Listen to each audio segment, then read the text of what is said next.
पिया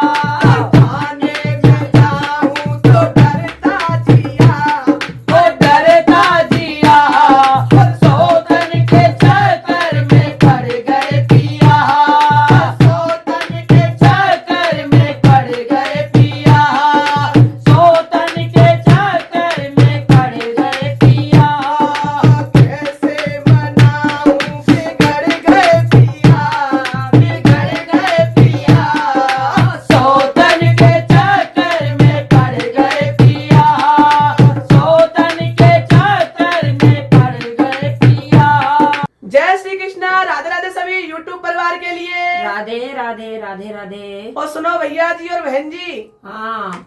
आज हम लेके आए एक हंसी मजाक को। अच्छा।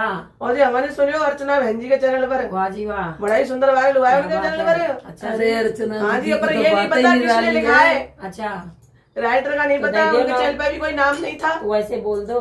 नाम हमने बता तो दिया है कि हमने सुना था, पर जिस कवि ने लिखा है उनको कोटि कोटि प्रणाम। प्रणाम, और प्रणाम, कमेंट कोटि करके हमें कोटि। जरूर बताएं किसने लिखा है। हाँ, तो हम आपका नाम दे टाइटल देंगे। में डिस्क्रिप्शन में दे देंगे। तो सुनिए, सुनाइए। एक बहू कह रही है अच्छा। कि सास उतने छोरा बिगड़ के ठीक है वो। अच्छा। देहाती भाषा में कहते हैं ना हाँ। कि बिगड़ के ठीक है वो। अच्छा, हाँ, मोते तो नेहू प्यार ना कर तू। सोतन के चक्कर में पड़ गई पिया। पढ़ गए पिया, आजकल यही समय हो रहा है। हाँ जी। हाँ, तो कैसे कह रही है बहू क्या कह सास रही है? से, बताइए। सासू कैसे सुधारूं बिगड़ गए पिया। अच्छा। हाय बिगड़ गए पिया, सौतन के चक्कर में पड़ गए पिया। सौतन के